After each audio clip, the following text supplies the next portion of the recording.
This is the Super League TIMEOUT podcast with your hosts, Michael Hanson Morris and Jess Smith.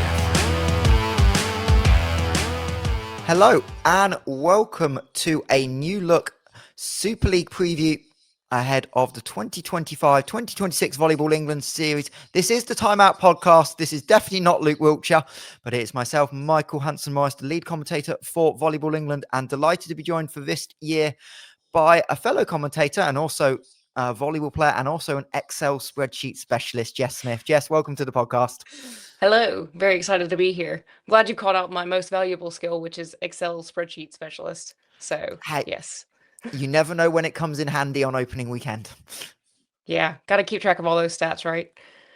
Indeed. And obviously, as we said, this is a preview episode. This is going to look a little bit different this week as we preview the Super League season starting this weekend in Loughborough on Saturday on the men's side. So we're going to bring you some of the off-season updates for every single team and throw in a couple of little fun tidbits, and hopefully you at home can get engaged with those on the podcast and through social media, where we'll be all season long.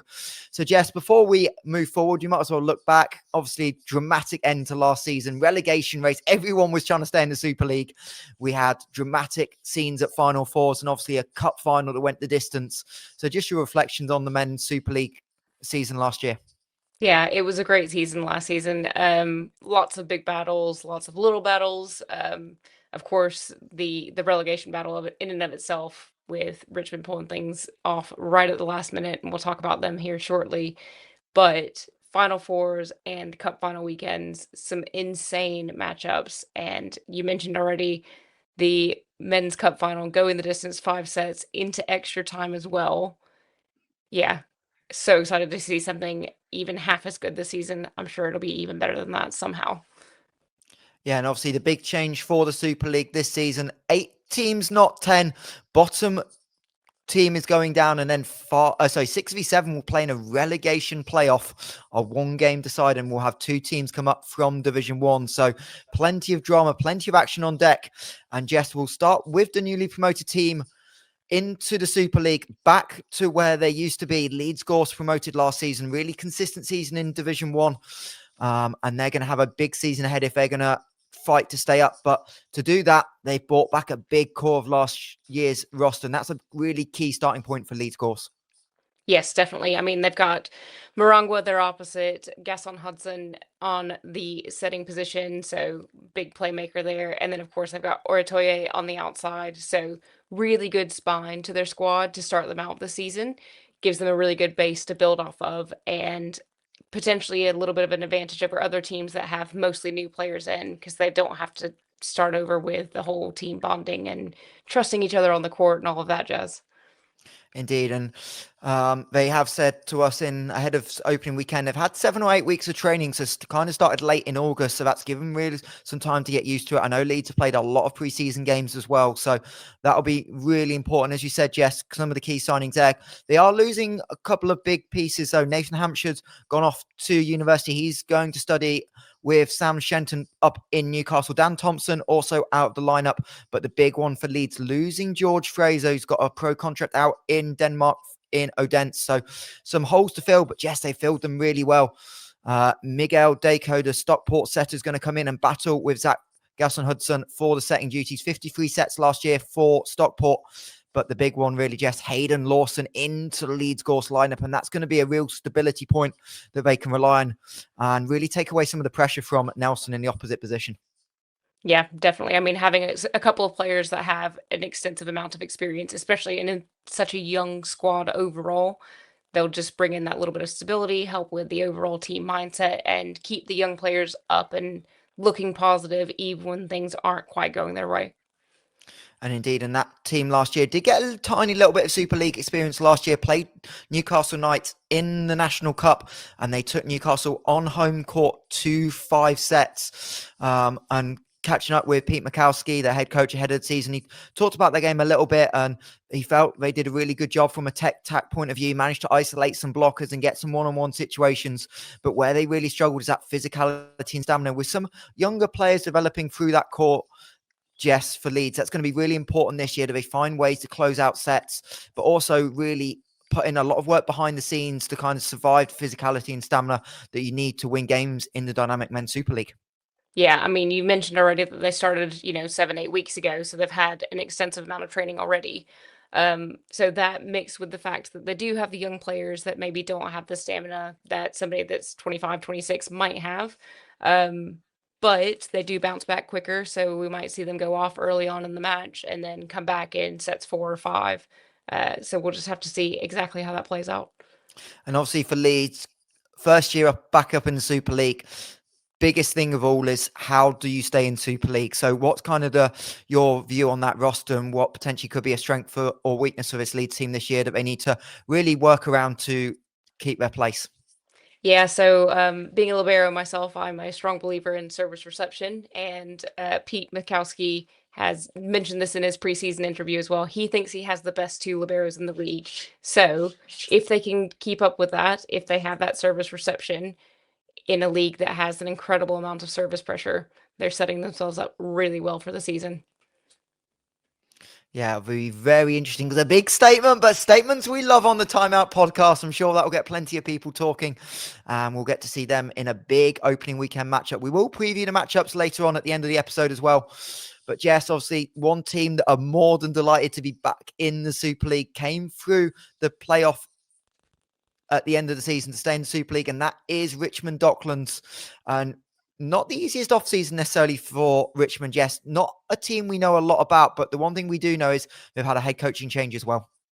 Yeah, so, wild card, we don't know the full lineup. We don't know exactly who's going to be out there on opening weekend.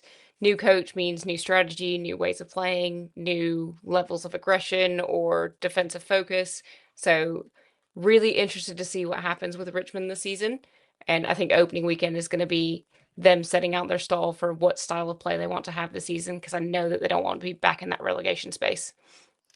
Indeed, and we know some names on the Richmond roster. Whether it's the full roster, we're yet to find out. But a few key returners: Nico Galkovic, the former Essex Rebel, Elias Watts is back. Last year's libero Ivo Dobra, but word on the street, maybe he may be moving position.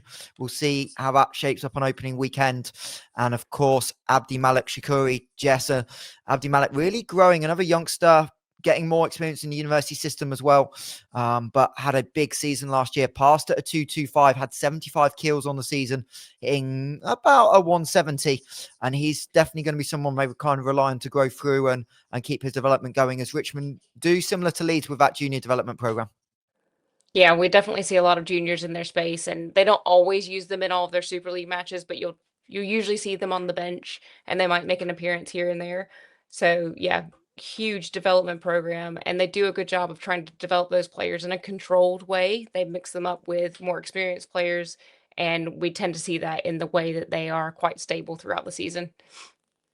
Yeah, and a couple of new names for Richmond to look out for. One doesn't need much introduction, especially if you're a fan of the beach. Lewis Bunton is going to be playing for the Richmond Docklands this season. So another one of the youth pipeline coming through. And the one that's really got people talking, Jess, Artemi Soldakov. Played in the Student Cup for Cambridge University last year. He's moved down to London and played with Richmond. And the one thing we've heard about Artemi is he's going to be someone that you want to watch out for and you want to set up a double block. Yes, definitely. And again, this just comes back to the fact that, nobody really knows what to expect from Richmond, and having Artemi on the court is going to be potentially a change maker for them, or other teams are going to focus on him and he's going to get shut down. So we'll just have to see how they utilize him and if they can use him to the best of their ability. Yeah, and we talked about the coaching change. Super experienced coaching staff coming in. Przemek Socheska, obviously a big name and done a lot with the junior program as well in Richmond. So he'll be taking over the Super League side, assisted by Ryan Murphy. So they'll be able to help navigate that team through. We do believe they may have played Essex Rebels in pre-season. So if they did, that's definitely a good test for Richmond. We'll see how they shape up on opening day. And they, of course, be taking on the team we're going to talk about next, Jess. The team that would probably have the most disappointing year of the ones that stayed in the Super League, the Durham Platinates. Obviously, another coaching change. Max Gibbons going out to Sweden and Ross Enfield stepping not really away from the women. He's still going to be part of the women's team, but Ross Enfield stepping into the head coach for the men. And that's definitely going to be a change in dynamic for the Durham Platinates, having a pure coach on the sideline rather than a player coach. Yeah, I think having somebody that's just coaching will make a massive difference from them because playing and coaching at the same time is a really difficult thing to do. Sorry, we've got an extra special guest. My puppy has decided that he wants to be excited right now. Um, so yeah, excited to see how that works out for them, how much that changes their strategy as the season goes on. Yeah, and for Durham, a big roster overhaul. Obviously, a lot of post-grad Americans last year on the roster. So we all talked about Max Gibbons leaving. Che Cooper's gone back to the USA. Jakub Gracek and Ace Bakker both gone to Poland, same club, but only 3 players back from the Durham roster in total, and really only one of them played, Jess, and that's the setter, Joe Colboraz, and he's going to have big shoes to fill stepping into what we expect to be the starting set positions. There's going to be a lot reliance on Joe stepping up with not a lot of depth in the second position behind. So that's going to be a really intriguing piece for Durham this year is how Joe develops. Yeah, not a lot of returning players, but plenty of really good signings, quite big signings as well, which I know you'll talk about in just a second. So it'll be interesting to see if for opening weekend they're going to be ready and working together as a team in that very first match. Indeed. And you talked about big. Durham have gone big, literally, in terms of size and names. They've got Sean McQuiggan and Matthew Edwards, both from UCLA, 6'9" and 6'11", if I remember off the top of my head. And they've also added a 6'8" middle in Dexter Thomas. So, Jess, being able to play around the block and using the block as a source of points as well for Durham is going to be really fascinating to see how that progresses this season. Yeah, definitely. We expect to see, they're going to stop a lot of stuff or they're going to have massive containing block touches. But, funnily enough, what I'm really interested to see now is with those big players up at the net, how other teams adapt to that. Because it's going to be a huge wall up in front of them. Indeed, and I think it'll be really interesting. Obviously, feels like Durham are maybe not as deep in certain positions, so how they kind of shuffle some people around, it doesn't necessarily look like a natural opposite on the roster. So it'll be interesting to see what Ross Enfield kind of does as an opposite option, for sure. But we know with Durham, they want to bounce back from last season, both the men and the women having disappointing leagues. And the other thing Ross Enfield mentioned in the preseason meeting we had with him was that cup game. I know we're talking about the Super League chess, but that is the cup game everyone's talking about in the first round. Durham getting to host London Giants. Yeah, that's definitely going to be exciting. And I'm sure that we'll talk about that when it comes to the Timeout podcast, just ahead of that cup opening weekend, as it were. So, yeah, it's just going to be an exciting season, I think, for Durham. And I know that Ross is really excited to see what his players can do out there. Yeah, and how big do you think this opening couple of weeks for Durham are going to be, Jess? Just because obviously last year was so up and down. You've got a big opening weekend game against Richmond. Like, how important is it for them to be able to get momentum early in this season if they really want to push on and challenge for top 4 or even higher? Yeah, I think that they're going to want as a really strong opening weekend. They're going to want to absolutely dominate against Richmond if they can do, because it's going to set the tone for the whole season, especially with all the new players. They've got a lot of players. The two from UCLA. They're used to winning. They're used to being in the top levels of competition. So for them, the mindset is everything, and winning that first match in opening weekend is just going to set that tone. Indeed. And that is the Durham Platinates. And next up, we'll talk about the team that probably had the most, it's hard to say regrets from last season, but just the unfortunate timing of an injury or two down the stretch really derailed the Final Four run that they were hoping for. And that's the University of Nottingham. Obviously, losing out late in the year, Griffin Walters unfortunately getting hurt in February, and that kind of derailed the season. And Jess, you'd immediately think no Griffin Walters back this year, no Irago Safi on the outside. So losing both outsides, losing Sam Peters in the middle. How do Nottingham rebuild? But it looks like Freddie Fairburn's done a really good job in the offseason, adding depth, bringing through some of the UK talent, but also some big name signings from the US. And they are going to be a really exciting team to watch this year. Oh yeah, definitely. I think in Freddie's words, it was something along the lines of, he wants people to watch them because he knows that they're going to be an exciting team. So they did at least keep some key returners. They've still got the same libero. They've got Turnbull's back to set. So having a little bit of a spine there still helps, but losing your two key outsides, you're talking your passer hitters. Those are your outlet players all day, every day. it will hurt, but with the new signings they got in, I'm sure they're expecting to be right back up at the top. Yeah, obviously, though, Peters and Griffin Wattles combined for 230 kills plus last season. The big one back in terms of the hitters, Jolson Santi on the opposite. But he will have some definite competition coming in. Some new names, the Kane brothers, Jack and Connell, coming from a college that we know quite a lot about, Menlo College, where Dylan Cohen, the Mallerie middle from last year, Jaden Scott, another Menlo alum. So a couple of big pickups there. And they've also got Kanai Akana out of Hawaii. So really kind of bulking up. But Jess, the thing about Nottingham is, and the same with a couple of the universities, we'll get onto one of them later, but the development Freddie does with that group from indoor and obviously the beach. We all know Freddie loves the beach, but it's going to be really exciting to see a couple of those really step up into leadership roles. Rob Morgan, one of those that took a big leap forward when Griffin Watts went out. And Freddie talked to us about in that preview about Rob learning not to try and replace Griffin, but try and use the tools he's got as a beach player a little bit more and a bit more versatility, kind of playing more off the block. And that was a really key learning point, I think, for Rob and the Nottingham team, that not relying on those and learning for those guys how to score, which is what they can carry into this season. Yeah, definitely. They're going to be looking for any sort of unique types of play. Bringing in that beach mentality will give them some interesting shots, something that we don't always see in the men's game. There's a lot of power. But yeah, it'll be interesting to see some of that beach play in as well. And yeah, with the new signings, I'm just interested to see exactly what they look like out on the court at the weekend. Yeah, and we know they've got a deep roster, so it's going to be really interesting. But the one thing we know from Nottingham is they're always going to put up a fight. Obviously, they beat Mallerie last season, late in the season. So for Nottingham, it's going to be important to start quickly. But the one thing we know is that group's going to be resilient. So even if they've potentially lose one or two during the year, injuries, obviously Bucks as well, that they've just got that depth pipeline to really keep bringing people through and keep developing. And that's what Freddie's really excited about. Yeah. I know he was super excited when he was talking about his team, so hopefully we can all be just as excited for opening weekend. Yep. So now we will move on to the Final Four from last year, and we'll start with the team that came in fourth, maybe the surprise of last year's DYNAMIK Men's Super League, and that is the Newcastle Knights under head coach Sam Shenton. And Jess, a team that really brought on leaps and bounds, but they had one glaring error last year, and that was the play through the middle.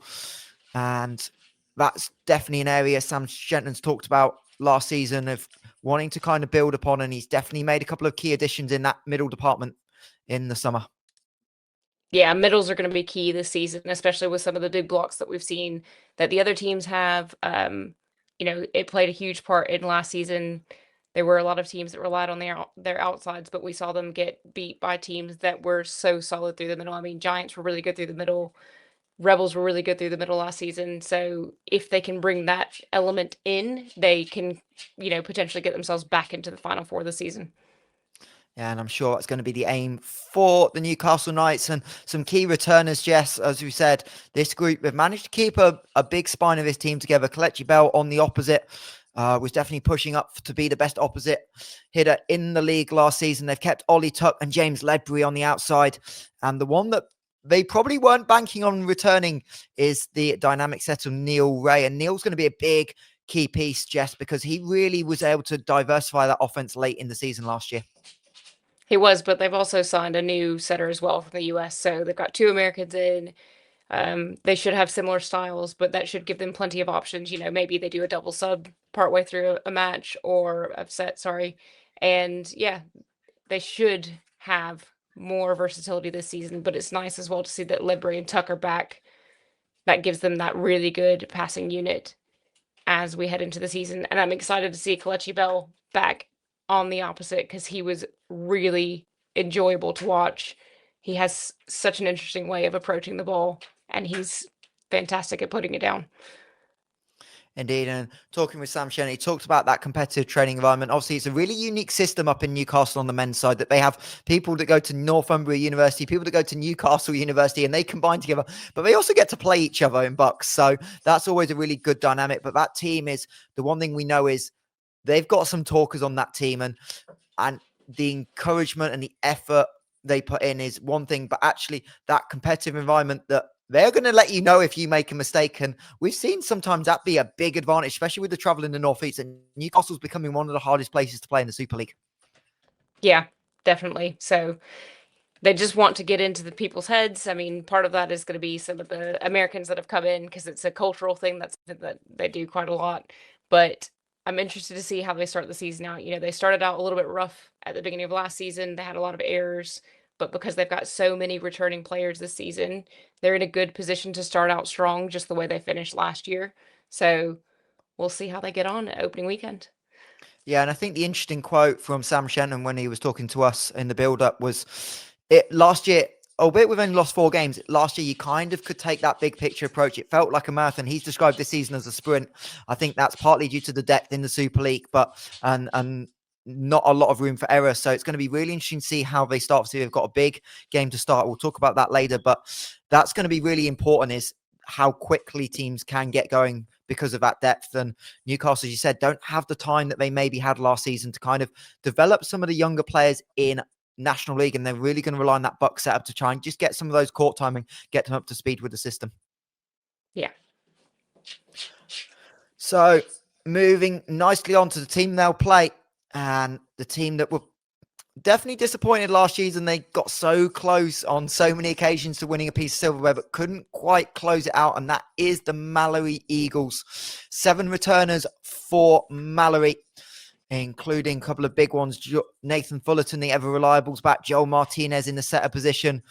Captain Logan Clark also back for Mallerie. But on the surface, it seemed like a lot back, Jess, but really a lot has changed over Mallerie over the course of the summer, losing the likes of Dylan Cohen, losing both liberos in Remy Cadet and Dan Hunter, Dalton Bunn disappearing as well. So it's for a team that's used to so much stability, it's a very dynamic change from Mallerie. It's going to be very interesting to see how they get on.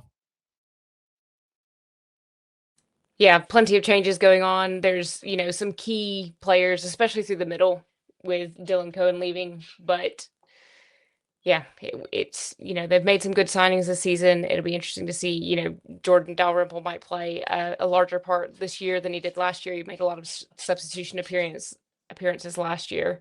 So yeah, they're trying to build that depth back out in the squad. They don't quite have the same depth, or they didn't last season in the men's team, that they seem to have in the women's team, to be able to change things up a bit. But if they can build on that and, keep things dynamic, then at least they can keep their opponents guessing. And of course, they've always got Nathan as the big outlet player. I mean, he is the hammer, right? Yeah, but this is where it gets interesting for Mallerie, and this is unconfirmed, so we don't quite know the full picture. But when Jefferson Williams, the head coach for Mallerie, spoke to us, he mentioned the signing, and it's not been announced, so we don't know if we'll see him on opening weekend. But the likelihood is that Zach Omashemi is coming back at least to start the season with Mallerie, and that's another big opposite signing. So it's going to be very interesting if Zach does come into the Mallerie team. Can you find a way to play Zach and Nathan together? Or is that something in with 2 natural opposites that maybe you've got strength and depth in the wrong position? You've got to find a way to alternate them. Yeah, they'll either have to figure out a way to alternate them, or we might see an interesting change where suddenly Nathan becomes a power outside, which would be really interesting to see. Definitely something different. I'm sure that if that happened, every team would be targeting him in the service reception. But with the rule changes this season, which I know we will talk about, that could make, him being outside less of a problem for Mallerie. So we'll have to see exactly how that plays out. And the one thing we know about Nathan is he's going to put his body on the line. He's going to fly around, and for a big opposite, defense has been a big thing for him. He's done a really good job of that. So that's going to be interesting. But I think maybe the thing we were talking about building up to this, Jess, is what Mallerie do at setting position. Because obviously they brought back all 3 setters from last year, Brian Chong, Sona Yasha, and John Martinez. But adding Pearson Stiller potentially as well from IBP Bologna gives them 4 setting options. So the diversity of how Mallerie are going to attack, maybe we see what the women did last year as well. Maybe roll out a different type of system. Will give them that versatility, and that might make this Mallerie team really awkward and unorthodox to play against compared to the rest of the Super League. Yeah, you don't see as much the men's team swapping out setting styles mid-match the way that especially the Mallory women do. They do a really great job of that. So it'll be interesting to see if they adopt that style within the men's team, or if one of those setters, because they've got four of them, actually, moves in and becomes a, different type of player. Are they going to throw them in as, they could be a defensive sub. They might make one of them a lib. You might see something really interesting happen where somebody just suddenly is playing in a position you never expected them to play in. Yeah, it will be interesting, but we know for Mallory, they've got one expectation and one expectation only, and that's to challenge for silverware. So we'll see how that pans out. The one team they lost silverware to last year in that cup final are the Essex Rebels. Obviously, the big news breaking just after we came off air, a couple of weeks later after the cup final, Alex Porter stepping down after a long tenure at Essex. And Jess, we can't really move on from that. We've got to congratulate Alex Porter on what a job he's done building that Rebels program up to be a powerhouse. Yeah, what an incredible season, especially last year. And I mean, to go out on such a high, that was a testament exactly to, all of the work that he put in over his tenure. I know he's going to be missed within the team. He'll be missed within the volleyball community here in the UK in general. I don't think we're getting rid of him Well, that quickly. we're not going to fully, well, yes, of course not. But he will definitely be missed in the Super League circles, especially for opening weekend. So, And he'll be even more missed because probably one of the big talking points out of Essex is new head coach Daryl Tay arriving from Finland, currently not in the country. And a little insight, they're not quite sure if he's going to arrive in time for opening weekend. So obviously, a more than capable replacement in Alex Chinnery, able to be filling in, and Alex is filled in pre-season. But that's a big piece to miss out on opening weekend and during pre-season, not having your head coach in the country.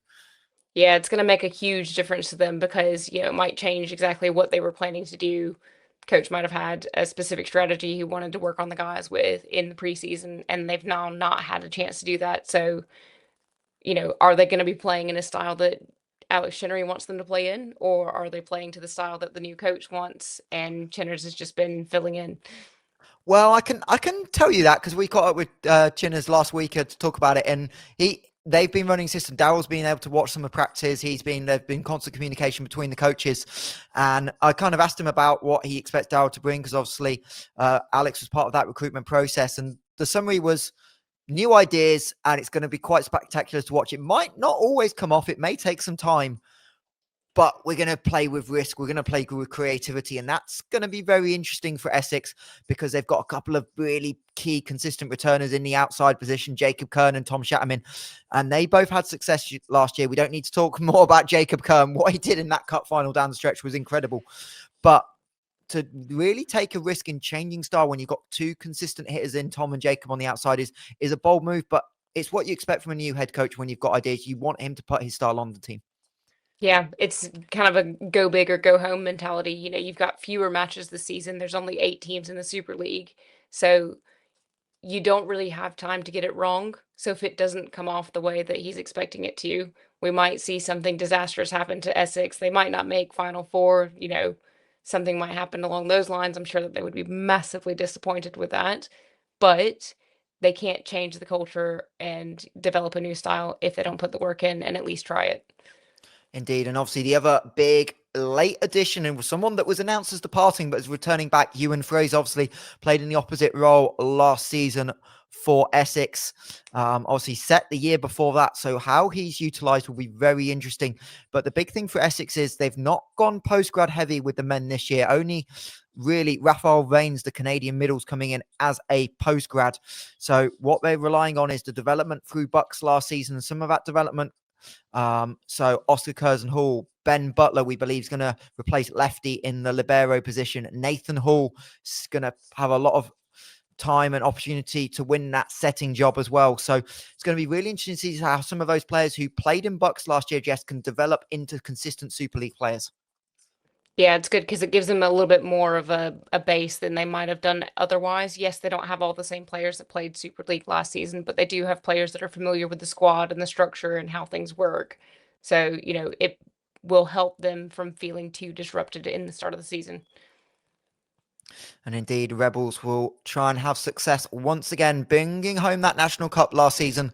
But the one title they couldn't quite close out on in dramatic style was the Super League title. And of course, that went to the London Giants. And Jess, London Giants struggled early, made changes to the roster late in the season, and again have ripped up the playbook. Only two returners from that team that won at Final Four, Dorian Point and Jesus Rodriguez de Libero, the only two back. So London Giants starting from scratch once again. Yeah, I don't think a lot of people that followed the Super League last season will be too surprised by the number of changes to the Giants lineup. There was controversy around this team. There were a lot of late changes to the roster. There was other controversy that happened, at the Final Four weekend. Plenty of stuff going on, but still a club with, a massive amount of club backing. They have a huge development program that they're still working on. So what they bring this season, I'm excited to see.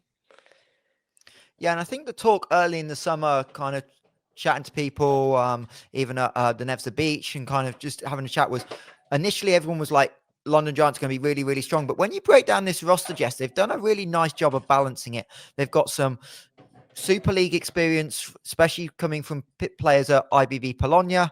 Obviously, Dorian Point's got that experience. They brought in an interesting kind of group of five that have, some of them are multi-year pros, but some of them are on the younger side as well. So kind of balancing some at youth, and obviously they're going to bring through a couple of the London youth players as well.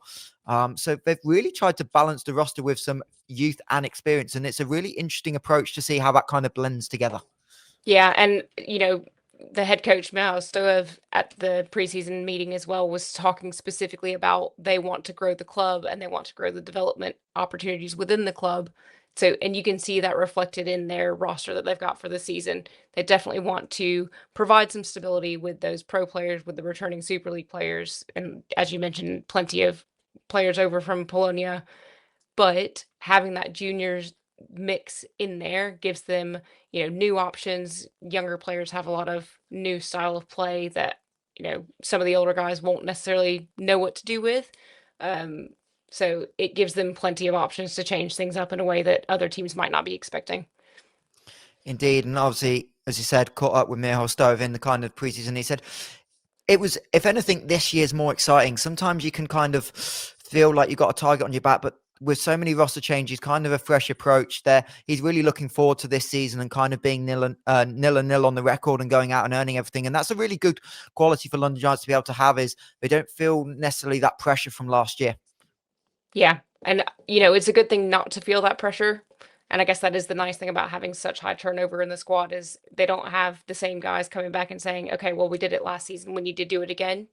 So, and, you've got young players and players from a team that did get relegated at the end of last season. So they will have the hunger to go out and win some silverware this season. And the question is, can they come together as a team and put those performances out there for the level of quality that they think they have? Yeah, so a couple of names to look out for, a couple of the new international signings. Griffin Feisler's setter played out in Denmark last season. Amadou Lay Samsam, Senegalese outside experience in Albania, but it's really that IBB Bologna core and how they fit into the system. Yes, it's interesting. Diego Tamburini, George Ivanov, Andrea Maggio, all three of the big core of IB Bologna that won silverware last year, but had a really 2 years ago, but had a really disappointing year last year. So how they kind of blend into that mix is going to be really fascinating to see early on in this year. Yeah, definitely. So, they've got players with plenty of Super League experience that'll help them settle things out across the squad. But like you mentioned, plenty of young and new or less experienced players on this particular stage. But that brings excitement as well. Those younger players, they've got Pivovarenko, who's young as an opposite. What is he going to bring to the table? Nobody's seen him before.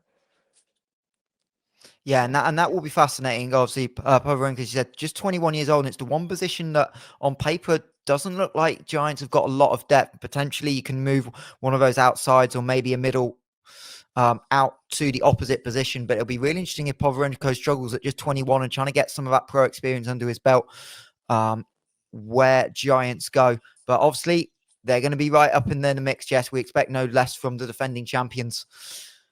Yeah. And that is a snapshot in about half an hour of what to expect from the Dynamic Men's Super League. And before we talk about opening weekend, Jess, we've alluded to it, a couple of rule changes. We're not going to burn through them all in this episode. We'll save a couple for the Mallerie Women's Super League preview that you will hear tomorrow if you're listening to this on the day this comes out. But I think the big one that's going to affect the men, Jess, is being able to move on serve receive on the ball toss rather than on contact. Obviously, it's something we both were talking about during VNL and how that affects games. But what's your takeaway from watching the VNL, kind of seeing how that system, what do you expect for people watching at home that difference is going to create in the Super League this season? Yeah, I think it's going to create a big difference for the receiving teams. We saw it in the VNL. If a team has a receiver that's not the best, then as soon as that toss goes up, especially in the men's game where there's a lot of big toss, top spin serves, as soon as that goes up, the teams have plenty of time to reset exactly what their serve receive is going to look like. So you might end up with only 2 receivers, or somebody comes from the front and moves their way back, or even the opposite comes into pass, depending on what the setup is. And we've seen a lot of the liberos taking, half of the court instead of a third, which makes a huge difference to the quality of service reception and how that works. I'm interested as well to see, because what we might see with some of the younger players is suddenly they'll come out with a short toss, float serve, which will completely derail any plans to move service reception. And then a float serve coming at you, especially if it's got good movement on it, can throw things off, in a snap. Yeah, and I think that's perhaps maybe a side that maybe when they first thought about the rule wasn't quite designed, but kind of brought the float serve in to be a bit more trendy because it's quicker release, quicker contact, same release, but quicker contact with the ball, less time to move. So if you can really vary that up, and some of those hybrid serves in particular, trying to keep defenses guessing, it's going to be super important. But to help with serve receive, the other big rule, the no screening rule, Jess, and for those at home, that's going to probably look the strangest initially, that all now the receivers kind of need to be in the right position, but you need to be at least a meter apart. And that's really going to help that serve receive and that first contact. Yeah, it is. But it also gives the serving team an advantage that, they didn't have last season, because now they don't have to swap as the ball is being served. They're already in their swapped positions. There is no rotational fault on the serving side. I mean, we almost saw that in the World Championships, didn't we, with Italy? But they obviously got away with it on serve. But it was on reception when they had that wrong rotation and it caused absolute carnage. So it'll be very interesting to see how that kind of plays out through the year. And obviously, the design of these rules are perhaps trying to get some longer rallies in. And that's something that we're more than happy to see. Oh, yeah, definitely. It's something that we hear quite a lot, is all about the facilitation of the game. As referees, you want to make sure that the game is played, it's smooth. You want to let people enjoy it, because that's what we're there for. We want to watch the game. We want to enjoy the excitement. Right. And this is where the bit that we are going to get a lot of hate from, but we're going to have some fun. It's pre-season. We know things, we don't know things. And these are definitely going to, when we revisit these in March and April, we are going to be wrong. But we're going to have some fun. And this is our bold prediction segment for the Dynamic Men's Super League.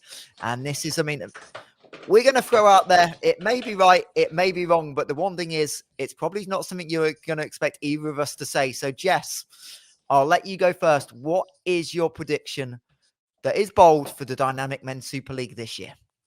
I'm going to go really bold, and I'm going to give you a prediction for who's going to make it to the Final Four this season. Oh, okay. Off the Are top, you ready you're for just this? going, these are our Final Four. I'm just going for it. Why not? Because then at the end of the season, everybody can just, give me crap for being so wrong. Right. Let me just refer to my magic whiteboard that's off to the side here. So I have as Final Four, I've got Richmond. So dark horse coming in. We don't know a lot about them, but, might surprise everybody. We've got Mallerie Eagles. Still have a pretty good spine to that squad. They've got some new signings. It'll be exciting to see them back up there. But who I think is going to make the gold medal match for the Final Four, I'm going that far, is Nottingham versus London Giants. That's what I'm predicting as the gold medal match. Okay, well, yours kind of links to mine, and there's a team missing in there. And my bold prediction right now is one of Mallerie or Essex are not going to make the Final Four. And you obviously threw that out there as well. I thought mine was bold. You've gone way bigger than me. But yeah, my bold prediction, and I don't know why I've got this feeling. I just think there's been so much kind of change. There's some question marks on both teams that one of Mallerie or Essex are not going to make the Final Four. And if that comes true, obviously you predicted as well, Jess, that's going to be a big talking point because only one team, if you finish fifth, is definitely safe. So potentially we're now talking, could Mallerie or Essex be in the relegation fight? Oh, in that 6-7 battle, that would be a turn up for the books for sure. And it's a one-off game. Anything can happen. And we know we're expecting this Super League on the men's side to be super tight. A lot of coaches said there's 6, maybe 7 teams they believe could challenge for the Final Four. So it's going to be very fascinating to play out. And it's going to play out on Saturday, Jess. So it's time to look at those matchups for opening weekend. And we'll start with the early game. 11:30 first serve. We'll be live on air 10:55. And it is our reigning cup champions, the Essex Rebels. They'll get underway against the newly promoted Leeds Gores. So, Jess, initial thoughts about that matchup? I mean, if you look at the teams from last season, you might expect that match to go one way and one way only. However, we've just talked about all of the changes in the Essex squad. They've got new coach that might or might not be there for opening weekend. And, Leeds have made some really good signings. It's really a toss-up, and I'm going to say this probably about every match that we're talking about for opening weekend. No, you're not allowed on the fence on this podcast. Sorry. Okay, fine. I'm going to go with Essex to take that one. Maybe not as comfortably as they would have done last season, but they do have a pretty good core of returning players, and I'm expecting Jacob Kern to make a big impact on that performance. Well, I think the Jacob Kern one is definitely a big prediction. Also, we talked about him a little bit in the Essex preview. I think the change is going to be really interesting. And first match on, maybe a little bit of rust. Obviously, Essex have got a couple of games under their belt in Bucks as well with the majority of that squad. So there'll be a little bit of continuity, but I agree. I think it's one that's maybe flying under the radar a little bit. And if it's the type of game, if your prediction is right, that Essex aren't going to make top 4, this is a target game for Leeds if you want to stay in the Super League that you need to take at least 1 point from. So that will be fascinating. First up, 11:30 for that one. Our next game on deck is the rematch of the bronze medal game from last year and also the rematch from... Can I call it a late night or do I call it a stupidly late night last year at opening weekend, Jess? Mallerie, it's got to be stupidly late night. I think that game last year finished at 20 past 10, if I'm not mistaken. I know I had to shoot off and do some coaching and came back and the game was still in the 4th set and that was 9:45 in the evening. But a rematch of that bronze medal game, Jess, and that is going to be a really fun battle. Obviously, Mallerie came through that bronze medal game 3-0, but Newcastle are going to have a lot of confidence from having knocked off Mallerie last season in opening weekend. Yeah, definitely. Really interested to see this one. We've talked about the returning players, especially getting Neil back for the season for Newcastle is going to make a big difference because they've got that playmaker going on. But, Mallerie, again, they have some really key returning players as well. It's really going to be down to whether or not Newcastle can get their middles going. I think that's going to make a big difference for them. If they can't do that, then I think Mallerie have this one in the bag. Yeah, and if you remember back to that bronze medal game, as long as it felt ago, it was Dylan Cohen, Logan Clark. Those two really dominated that matchup. So maybe not necessarily about the middles going offensively for Newcastle. It's that blocking as well. And it was definitely an interesting point. And we know Mallerie with Jefferson Williams, Ian Legrand, Carol Gordon, they're going to be prepared for this game. And they'll definitely try and put some pressure on early, we expect, through the middle. Game number 3, due to start at 3:30 in the afternoon. Subject to everything going on time, which may not if Mallerie Newcastle go as long as it did last year. London Giants, the reigning champions, will take on the University of Nottingham, Jess. And this one, super interesting. We've talked about in that preview, the Nottingham depth. A lot of losing Griffin, losing Sam, maybe people saying a little slow, but Freddie has done a really good job on that recruitment. And this is going to be a real gigantic battle. Yes. I mean, this is the one I think I'm most looking forward to on Saturday because this is going to be a really interesting battle. I think this is going to set the tone for the whole season. So well, I mentioned that I'm expecting these. It is your final, Jess, so it better be a good game. Exactly. So We're going to find out on Saturday. This is going to tell me whether or not I think I'm right. I'll tell you again when we have the next Timeout podcast after opening weekend, based on the outcome of Saturday's match between these two. Because, Giants have so many new players. They have a huge part of the Polonia squad, but Freddie's done a great job with his recruitment as well. So he's expecting Nottingham to be like well up there in the rankings. This is going to be, I would like to say Clash of the Giants, but one of them is called Giants, so then that's a bit too on the nose. Well, we're saying it's game of the weekend. Jess, obviously you predicted this as the final. What do you think is going to be the difference in this game, and where do you think the result might end up going on Saturday?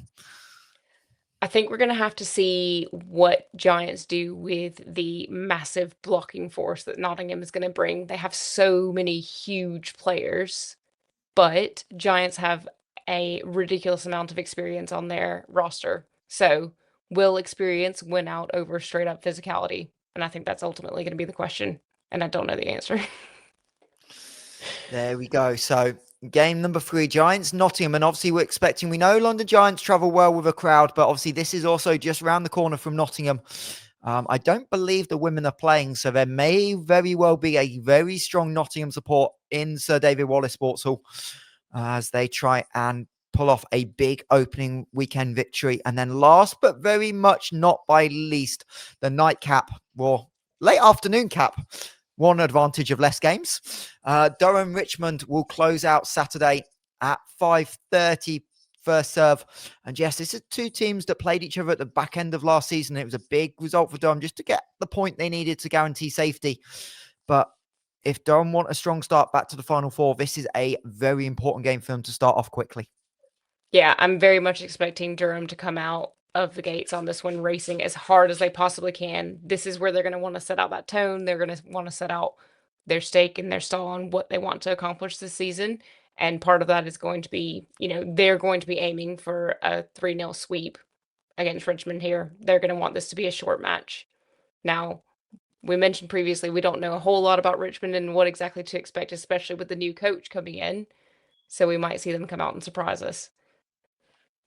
Yeah, it will be interesting. You've got Richmond in your Final Four, Jess. So this is an important one of these games these are the games that I think this year if you want to make the Final Four, if you're going to lose, can you find a way to sneak a point, even if it's a 3-2 loss, because it's going to be so tight in those standings. Head to head is also going to be a massive factor. I expect at least one position being tied on points, so head-to-head may come into play. So these are the points that can Richmond find a way, even if they're just a little bit light, just to, while they're getting used to each other, new coach as well, can they find a way to kind of scrape a point? And that's going to be very, very interesting. So they are your opening weekend matchups in the DYNAMIK Men's Super League.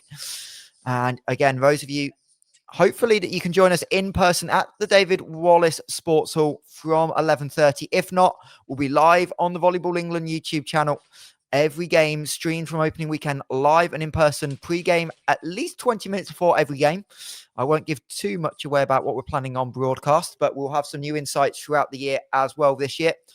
But Jess, before we sign off from the DYNAMIK Men's Super League, one final question to ask. We're going to have some fun with this. And this one, because we're doing a men's and a women's preview back-to-back, this can go across either way. But I want to know your prediction. Which coach / team, we'll throw the team in because of some of the rule changes. We expect some warnings and things to be thrown out early on. Who's the first coach that you expect to be carded this season and why? Okay. I have a prediction, but I'm not sure it's going to happen on opening weekend. This might be the first card after opening weekend. Okay, you're adapting the question, but okay. Go on. I'm just going for it. So I think it's going to be Alex Chenery for stuff on the sidelines, whether that's shouting or jumping or hand gestures or whatever it might be. Okay, obviously you've worked with Alex in the commentary box, as have I. We know he's a passionate person. Obviously, he also does have the men's team, so perhaps there's also a chance of that to come through, that he could be the first yellow card because they played the first game of the season. That is true, yes. Yeah, if he's the one coaching the men's team on the Saturday. Yeah, assuming Daryl doesn't make it, it could very well be the Saturday because, the men's game is slightly different, or he gets riled up on Saturday because something that happens and then carries that energy into Sunday and gets a yellow card on the Sunday when he's coaching the ladies. Okay. So your prediction, Alex, I'm going to go slightly off filter now. I've got some little insights. I've been doing some homework.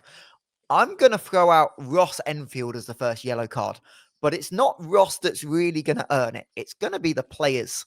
And it again links to one of the rule changes. I'm going to go for Durham getting a time delay yellow card against Richmond on opening weekend. Do you think it's going to be time delay for wrong server and they're trying to find out who it is and they've asked too many times? Like every rotation, they're trying to find out who's serving. I actually think it's going to be more around consistently slowing the game up due to screening, but I'm not going to go too much into detail why. I'm going to leave that for the people at home and their imagination. In that case, it might not be a yellow card because at the preseason referee briefing, Nick Heckford did say that they would give warnings about the screening, but then if they continue to do so, it's going to be a point to the other team because there is a screening call in the rulebook. Yeah, that is true. Then I wonder. We'll see how the referees play it, but I'm gonna go out for Durham and Ross to get the first yellow card. My reasoning might be wrong, but I may still get the right thing. Who knows? But only one way to find out. That is on Saturday. So as we said, join us live in person on YouTube, and hopefully that's got your appetite whet for the weekend. We'll be with you. But that is the first episode of the Timeout podcast. For those of you maybe not quite listening yet, the Mallerie Women's Super League podcast will come out tomorrow. So make sure you join us for that. We will give you a bit of inside secret. We're about to film that straight off the back, so we will not look any different on camera. But we appreciate you joining us, and make sure you interact with us this year. We want this to be an interactive experience. We've definitely put some bold predictions in. We've put some of those topics in as well. So give us your thoughts, follow us on socials, and let us know your thoughts. But from Jess Smith and myself, Michael Hanson Morris, thank you very much, and we will see you soon. You've been listening to the Super League Timeout podcast, hosted by Michael Hanson Morris and Jess Smith.